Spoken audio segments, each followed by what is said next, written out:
Hello student, welcome to Mehta digital classes. Students, हम हमारा 6th class का एसएसटी का जो इतिहास जो पार्ट पढ़ रहे हैं उसका फर्स्ट चैप्टर कर रहे थे। ठीक है, आपका फर्स्ट चैप्टर काफ़ी बड़ा है। ये अभी इसके 3 पार्ट हम कर चुके हैं। इसके 2-3 वीडियोस और बनेंगे। अभी काफ़ी लंबा चैप्टर है आपका। ये चैप्टर आपका है 1000 वर्षों के दौरान हुए परिवर्तनों की पड़ताल। ठीक है, लास्ट जो क्लास थी, हमने लास्ट हमारा वीडियो था उसमें हमने नए सामाजिक और राजनीतिक समूह के बारे में पढ़ा था। ठीक है, तो आज का जो हमारा टॉपिक है वो क्या होगा? क्षेत्र और साम्राज्य। ठीक है, ये हमारा आज का टॉपिक है। Okay students, let's start the topic. Chola, Tughlaq या मुगल जैसे बड़े बड़े राज्यों के अंतर्गत कई सारे क्षेत्र आ जाते थे। ठीक है, जो चोल थे, तुगलक थे, मुगल थे, ठीक है, इन लोगों का जो राज्य था उसके अंतर्गत बहुत सारे क्षेत्र आते थे। दिल्ली के जो सुल्तान थे ग्यासुद्दीन बलबन, दिल्ली के सुल्तान थे ग्यासुद्दीन बलबन 1266 से 1287। तो उनकी प्रशंसा में एक संस्कृत प्रशस्ति है। प्रशस्ति के उदाहरण के लिए आपको जैसे सेकंड जो चैप्टर है उसमें इसका एग्जाम्पल मिलेगा। प्रशस्ति जो कौन सी है? संस्कृत की प्रशस्ति। किसका मिलता है उसमें उल्लेख? दिल्ली के सुल्तान ग्यासुद्दीन बलबन का। किसका मिलता है? ग्यासुद्दीन बलबन का। क्या लिखा है उसमें? उनके विशाल साम्राज्य का शासक उन्हें बताया गया कि एक बड़े साम्राज्य के शासक थे। कौन? ग्यासुद्दीन बलबन, जो पूर्व में बंगाल से लेकर पश्चिम में अफगानिस्तान के गजनी तक फैला था। उनका शासन जो था पूर्व में बंगाल, गौड़ से लेके, बंगाल में जो गौड़ है वहां से लेके पश्चिम में अफगानिस्तान के गजनी तक फैला हुआ था। ठीक है, जिसमें संपूर्ण दक्षिण भारत भी जिसमें आ जाता था। गौड़ आंध्र, केरल, कर्नाटक, महाराष्ट्र और गुजरात आदि भिन्न भिन्न क्षेत्रों के जो लोग हैं उनकी सेना के आगे पलायन कर देते थे। ठीक है, देखिए क्या है इसमें कि किसके बारे में बताया गया प्रशस्ति में? एक संस्कृत की जो प्रशस्ति है उसमें ग्यासुद्दीन बलबन जो दिल्ली के सुल्तान थे उनके बारे में बताया कि उनका जो साम्राज्य था बहुत दूर दूर तो फैला था। पूर्व में तो बंगाल में गौड़ से लेके पश्चिम में अफगानिस्तान के गजनी तक फैला हुआ। आप सोचो अब कितना, मतलब कितना विशाल है, जिसमें संपूर्ण दक्षिण भारत, द्रविड़ भी आ जाता था। ठीक है, मतलब पूरा पूर्व का भाग आ गया, पश्चिम में कहा अफगानिस्तान, पाकिस्तान से भी आ गया अफगानिस्तान तक का, और इसके अलावा दक्षिण भारत का द्रविड़ भी आ जाता है। गौड़, आंध्र, केरल, कर्नाटक, महाराष्ट्र, गुजरात आदि सब उनकी सेना के आगे पलायन कर जाते थे। ठीक है, तो इतिहासकार जो है उन्होंने इस विजय अभियान का के लिए जो इतिहासकार थे उन्होंने इसके बारे में क्या लिखा था कि ये बहुत ज़्यादा अतिशोक्ति हो गया। अतिशोक्ति जिसे आप हिंदी में पढ़ते हो ना, अतिशोक्ति अलंकार, कि बहुत बढ़ा चढ़ा के बता देना। तो इतिहासकारों ने तो इसको बड़ा अतिशोक्तिपूर्ण माना है कि ऐसा नहीं था, कि इसको बहुत बढ़ा चढ़ा के बताया है। ठीक है, तो देखिए इसमें जो इतिहासकार है वो कहते हैं कि शासक लोग इस उपमहाद्वीप के भिन्न भिन्न भागों पर अपने अधिकार का उल्लेख करते ही क्यों थे। मतलब क्या कह रहे हैं कि वो साथ ही समझने की कोशिश में लगे हैं इतिहासकार कि जो शासक थे वो अपने उपमहाद्वीप के भिन्न भिन्न भागों पर अपना अधिकार बताने में क्यों लगे थे इतना। उस समय तो राजा जो थे उनका यही काम था, अपनी विजय के बारे में अपनी हर प्रशस्तियों पे लिखवा देते थे कहाँ से कहाँ तक उनके राज्य का विस्तार है। तो इतिहासकार तो यही सोचते हैं कि ये बहुत ज़्यादा अतिशोक्तिपूर्ण है, कि बढ़ा चढ़ा के बताने वाली है, तो उन लोगों ने इतने अपने अधिकारों का उल्लेख वो इस पर क्यों किया है। देखिए एक बार उनके राज्य के कहाँ तक क्षेत्र थे? मिस्र के शिहाबुद्दीन उमरी द्वारा रचित मसालिक अल अबसर फी ममलिक अल अमसर के अनुसार मोहम्मद तुगलक जो थे उनके राज्यकाल में दिल्ली सल्तनत के आने वाले प्रांत देखो कहाँ कहाँ है। अब देखो यहाँ ये बंगाल से लेके कहाँ अफगानिस्तान तक का बताया है। देखो पूर्व में ये बंगाल से लेके इधर अफगानिस्तान तक। ठीक है, और ये जैसे जो कर्नाटक दक्षिण का भाग पूरा नीचे तक, ये द्रविड़ वाला पूरा दक्षिण तक फैला हुआ है इनका, मतलब एक तरह से पूरा साम्राज्य ही। ठीक है, इनमें इनके जो प्रांत थे उनके भी नेम दिए हुए हैं। सिविस्तान है, उच्च है, मुल्तान है, कलानौर, लाहौर, समाना, सुरसती, कुहराम, झांसी, दिल्ली, बदायूं, कन्नौज, कड़ा, अवध, बिहार, लखनौती, जाजनगर, मालवा, गुजरात, देवगिरी, तेलंगाना, द्वार समुद्र, माबार, ये सब जो था इनके अधिकार क्षेत्र में आते थे ये सारे प्रांत। ठीक है, तो इतिहासकार तो ये मानते हैं कि वो अपने बारे में इतना उल्लेख क्यों करते थे, ये जो शासक थे उस समय के। तो भाषा और नेक्स्ट टॉपिक, भाषा और क्षेत्र। सन 1318 में कवि अमीर खुसरो ने इस बात पे गौर किया था कि हर देश के हर एक क्षेत्र की जो भाषा है वो क्या है, अलग अलग है। कहीं पे सिंधी है, लाहौरी है, काश्मीरी है, द्वार समुद्री कहाँ पे, दक्षिण कर्नाटक में, तेलंगानी है कहीं आंध्र प्रदेश में, गुजरी गुजरात में, मवारी तमिलनाडु में, गौड़ी बंगाल में, अवधी पूर्वी उत्तर प्रदेश में, और हिंदवी दिल्ली के आसपास के क्षेत्र में। ठीक है। अमीर खुसरो ने आगे क्या बताया है कि इन भाषाओं के विपरीत एक भाषा संस्कृत भी है जो किसी विशेष क्षेत्र की भाषा नहीं है।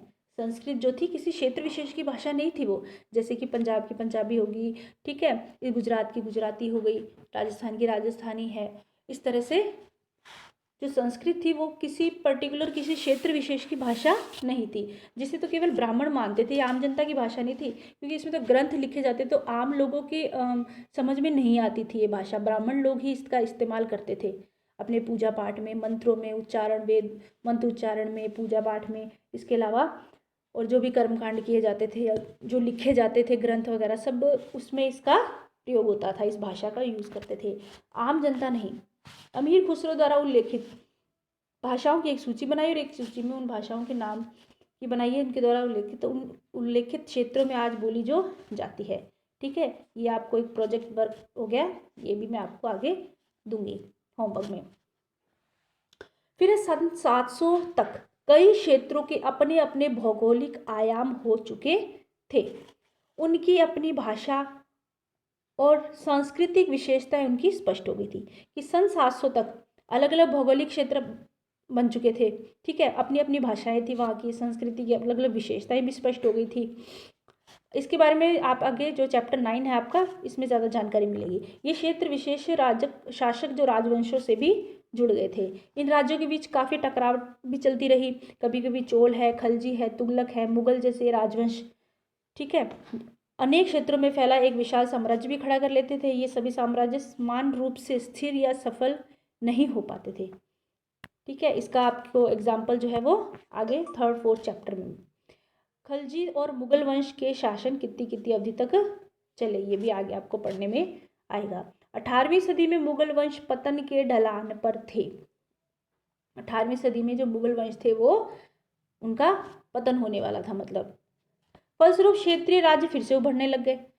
भाई मुगलों ने तो बहुत ज़्यादा क्षेत्रों पर अधिकार कर लिया था, लेकिन जब उनका पतन होने लग गया, धीरे धीरे खत्म होने लग गया उनका शासन, तो उसके बाद जो क्षेत्रीय राज्य थे, छोटे छोटे राज्यों के जो राजा थे वो उभरने लगे वापस। लेकिन वर्षों से वे जो सर्व क्षेत्रीय साम्राज्यों का शासन चल रहा था उसमें क्षेत्रों की प्रकृति बदल गई थी। उन पर कई छोटे छोटे राज्यों का शासन चलता रहा था और उन राज्यों की बहुत सी बातें उस महाद्वीप उपमहाद्वीप के अधिकतर भाग पर फैले इन क्षेत्रों को विरासत में मिली थी। ठीक है, कि छोटे बड़े जो राज्यों का जो शासन चल रहा था उनकी बहुत सारी बातें इस उपमहाद्वीप के अधिकतर भाग पर फैले हुए जो क्षेत्र थे इनको विरासत में मिली थी। इस तथ्य का पता हमें उन कई परंपराओं से लगता है जो इन क्षेत्रों में उभरी हुई थी। इन परंपराओं में कुछ एक दूसरे से भिन्न है और कुछ एक दूसरे के समान है। ऐसी परंपराएं हमें प्रशासन, अर्थव्यवस्था के प्रबंधन है, उच्च संस्कृति है, भाषा है, इनके संदर्भ में मिलती है। सन 700 से लेकर 1750 के बीच में क्या था कि हजारों वर्षों में इस जो 1000 वर्ष का जो टाइम था, ये समय था, इसमें विभिन्न क्षेत्रों की प्रकृति है एक दूसरे के कटकर अलग अलग नहीं पनपी थी, एक दूसरे से संबंधित थी। तो हालांकि उनके चरित्र की अपनी अपनी विशिष्टताएं बनी रही थी, मगर समन्वय की सर्व क्षेत्रीय ताकतों का प्रभाव अभी भी उन पर पड़ा था। ठीक है, अब पुराने और नए धर्म। इतिहास के जिन 1000 वर्षों की पड़ताल हम कर रहे हैं, इनके दौरान धार्मिक और परंपराओं में बहुत परिवर्तन आए हैं। हम इतने जो सालों की 1000 वर्षों की जो हम बात कर रहे हैं, हमारा चैप्टर ही यही है, इसका टॉपिक जो शीर्षक ही यही है, 1000 वर्षों में आए हुए परिवर्तनों की पड़ताल करना। तो इन 1000 वर्षों की जब हम पड़ताल करते हैं तो इसके दौरान क्या कि धार्मिक परंपराओं में बड़े परिवर्तन आए हैं, हर चीज़ में, आर्थिक, राजनीतिक है, सामाजिक है, और धार्मिक क्षेत्र में भी बहुत परिवर्तन आए। दैविक तत्व में लोगों की आस्था कभी कभी बिल्कुल ही व्यक्तिगत स्तर पर होती थी, मगर आमतौर पे इस आस्था का स्वरूप सामूहिक होता था। किसी दैविक तत्व में सामूहिक आस्था यानी धर्म प्राय स्थानीय समुदाय के सामाजिक आर्थिक संगठन से संबंधित होती थी। जैसे जैसे इन समुदायों का सामाजिक संसार बदलता गया वैसे वैसे आस्थाओं में भी परिवर्तन होता गया। ठीक है, आज हम जिसे हिंदू धर्म कहते हैं उसमें इस युग में महत्वपूर्ण बदलाव आए। जैसे इन परिवर्तनों में से नए देवी देवताओं की पूजा हुई, राजाओं द्वारा मंदिरों का निर्माण होने लग गया, समाज में मतलब जो वैदिक काल से जो चल रही थी परंपरा उसमें कुछ धीरे धीरे परिवर्तन होने लग गए। मतलब नए नए देवी देवताओं की पूजा पाठ होने लग गई और राजाओं ने जो अपने हिसाब से अपने जो राजा जिस देवता को या कुल देवी इनको कुल देवी जो होती थी इनको मानते थे उन्होंने उस हिसाब से उनके मंदिर बनवाए। समाज में पुरोहितों के रूप में ब्राह्मणों का बढ़ता महत्व और बढ़ती सत्ता। संस्कृत ग्रंथों के ज्ञान के कारण समाज में ब्राह्मणों का बड़ा आदर होता था। भाई उस समय संस्कृत जो थी वो बड़े जो विद्वान जो ब्राह्मण पंडित होते थे उन्हीं को आती थी और वो उन्हीं वही प्रयोग करते थे उसका पूजा पाठ में, जैसे बताया है वेदों में, मंत्रों में और ग्रंथों में। तो इस वजह से क्या था कि ब्राह्मणों का और किसी को समझ में ये आती नहीं थी ज़्यादा। ठीक है, तो इस वजह से किसका आदर बढ़ गया था ज़्यादा? ब्राह्मणों का। इनके संरक्षक थे। ठीक है, संरक्षक क्या होता है? संरक्षक से क्या समझते हैं कि कोई भी प्रभावशाली या धनी व्यक्ति जो किसी भी कलाकार है या कोई शिल्पकार है, कोई विद्वान है, अभिजात है, जैसे किसी अन्य व्यक्ति को सहारा दे और मदद दे या फिर ठीक है कोई भी प्रभावशाली और धनी व्यक्ति जो किसी अपने से नीचे कुछ व्यक्ति जो कोई मान ले किसी को मतलब ऊपर किसी कला को ऊपर लाना चाहता है, किसी भी कलाकार है, शिल्पकार है, कोई विद्वान है, ठीक है, तो उसे अन्य व्यक्ति को सहारा दे, ठीक है, उसकी मदद करे। तो इनके संरक्षक थे नए नए शासक जो स्वयं प्रतिष्ठा की चाह में थे। अब ब्राह्मण थे, संस्कृत ब्राह्मणों को ही आती थी, ठीक है, तो फिर इन ब्राह्मणों के संरक्षक कौन थे? तो इनको अपने जो नहीं होते थे पहले राजा का एक पंडित ब्राह्मण होता था अलग से, राज पुरोहित जिसे कहते थे, ठीक है, तो संरक्षक वो थे इनके, राजा जो शासक थे वो अपनी स्वयं प्रतिष्ठा की चाह में थे, इसलिए वो और इनको भी संरक्षक की आवश्यकता थी।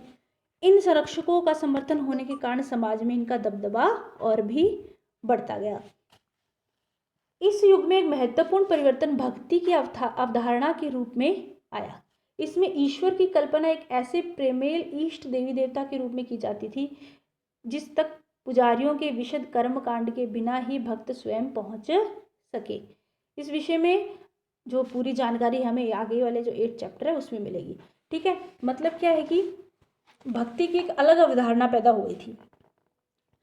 इसमें ईश्वर की कल्पना एक ऐसे प्रेमल इष्ट देवी देवता के रूप में हो गई थी कि जिस तक पुजारियों के विषय, पहले तो क्या होता था कि कोई भी पूजा पाठ करवाना होता और ये सब ब्राह्मणों से ही करवाया जाता था, मतलब वो वेद मंत्र उच्चारण कर्म कांड सब वो उन्हीं के बस की बात थी, उन्हीं की समझ की बात थी, ठीक है, आम व्यक्ति की नहीं थी, आम भक्त के। लेकिन धीरे धीरे भक्ति का जो स्वरूप बदलता गया उसके साथ साथ क्या था कि मतलब इनकी इतनी आवश्यकता नहीं पड़ रही थी कि पुजारियों के जो कर्म कांड के बिना ही भक्त स्वयं ईश्वर की भक्ति करने लग गए थे, ठीक है। ये वही युग था जिसमें उपमहाद्वीप में नए नए धर्मों का आगमन हो गया था, क्योंकि और नए नए धर्मों का आगमन हो गया था क्योंकि बाहर से जितनी भी संस्कृति के लोग आ रहे थे तो अपने साथ साथ अपना धर्म और संस्कृति भी ला रहे थे, अलग अलग बाहर से जो लोग आ रहे थे। कुरान शरीफ का संदेश भारत में पहल 7वीं सदी में व्यापारियों और अप्रवासियों के जरिए पहुंचा। मुसलमान कुरान शरीफ को अपना धर्म ग्रंथ मानते हैं, ये तो आप सबको ही पता होगा। जैसे हमारी गीता है, गीता जो पवित्र पुस्तक हम मानते हम, तो इसी तरह से इनकी जो हॉली जो बुक है पवित्र जो है किसे माना जाता है? कुरान शरीफ को। मुसलमान कुरान शरीफ को अपना धर्म ग्रंथ मानते हैं, केवल एक ईश्वर अल्लाह की सत्ता को स्वीकार करते हैं। जैसे हमारे हिंदू धर्म में तो सैकड़ों देवी देवता है ना, 36 करोड़ पता नहीं कितने 33 करोड़ कितने देवी देवता आज ही हो गया, यहाँ कुछ और कुछ नहीं तो जो ये पेड़ पौधे होते हैं उनमें ही देवता होते हैं, कभी हर चीज़ के अलग अलग देवता हैं भाई। बहुत सारे धर्म हैं हमारे भारत में, तो हर धर्म के अपने अपने हर चीज़ के बारे में अलग अलग देवताओं की पूजा की जाती है। लेकिन जो मुसलमान है वो कुरान शरीफ को ही मानते हैं और अल्लाह ईश्वर अल्लाह एक ही सत्ता को स्वीकार करते हैं। वो अल्लाह की ही करते हैं वंदना, जो करते हैं, जो भी पूजा करते हैं, आराधना। जिसका प्रेम, करुणा और उदारता अपने में आस्था रखने वाले हर व्यक्ति को गले लगाता है, उस व्यक्ति की सामाजिक पृष्ठभूमि चाहे कुछ भी रही हो। कई शासक इस्लाम और इसके विद्वान धर्मशास्त्री और न्यायशास्त्रियों अर्थात उलेमा का संरक्षण करते थे। कई जो थे, हिंदू धर्म की भांति इस्लाम के अनुयायी भी अपने धर्म की अलग अलग तरह से व्याख्या करते थे। मुसलमानों में कुछ शिया थे जो पैगंबर साहब के दामाद अली को मुसलमानों का विधि सम्मत नेता मानते थे। कुछ सुन्नी, शिया सुन्नी में जैसे बांट रखा था, ठीक है। जैसे हम हिंदुओं में वैष्णव और शैव होते थे, विष्णु को मानने वाले, शिव को मानने वाले, इस तरह इनके शिया और सुन्नी, ठीक है। शिया जो पैगंबर साहब के जो दामाद अली थे उन्हें मानते थे, ठीक है। और इस्लाम के जो कुछ सुन्नी थे जो खलीफाओं के प्रभुत्व को स्वीकार करते थे। इस्लाम के आरंभिक दौर में इस धर्म का नेतृत्व करने वाले खलीफा कहलाते थे। आगे भी इनकी परंपरा चलती रही, ठीक है। जो इस्लाम का आरंभिक दौर था, इस धर्म का जो नेतृत्व करते थे इस्लाम का, उन्हें खलीफा कहा जाता था। इस्लामी न्याय सिद्धांत की विभिन्न परंपराओं में कई महत्वपूर्ण अंतर रहे हैं। ऐसे ही धर्म सिद्धांतों और रहस्यवादी विचारों को लेकर विभिन्नताएं देखने को मिलती हैं। इस्लामी न्याय सिद्धांत विशेषकर भारत में कौन सा है? हनफी और शफी ऐसे सिद्धांत है जिनके इनकी विभिन्न जो परंपराएं हैं उनमें बड़े अंतर रहे हैं, और ऐसे धर्म सिद्धांत और रहस्यवादी विचार जो है इनमें विभिन्नताएं देखने को मिलती है, ठीक है बच्चों। तो ये आज हमने 2 टॉपिक पढ़ लिए हैं, क्षेत्र और साम्राज्य, पुराने और नए धर्म के बारे में, ठीक है। इसके बाद आपका और काफ़ी टॉपिक रह जाता है, समय और इतिहास के कालखंडों पर विचार। बस एक वीडियो और बनेगा इसका लमसम, तो ये आपका चैप्टर कंप्लीट हो जाएगा। थोड़ा सा मुझे पता है ये हार्ड लग रहा होगा आपको, कुछ टॉपिक ये थोड़ा सा टफ है कुछ आपके लिए, पर आप वीडियो को अच्छे से सुनोगे तब आपको समझ में आ जाएगा, और इससे संबंधित जो प्रश्न उत्तर हैं उनको भी आप अच्छे से लिखोगे और लर्न करोगे तो डेफिनेटली आपको अच्छे से समझ में आ जाएगा और ईजी भी लगेगा, ठीक है। ओके स्टूडेंट्स, इसका रिमेनिंग जो पार्ट है वो हम नेक्स्ट पीरियड में, नेक्स्ट जो हमारी क्लास होगी उसमें कंप्लीट करें। Okay, thank you.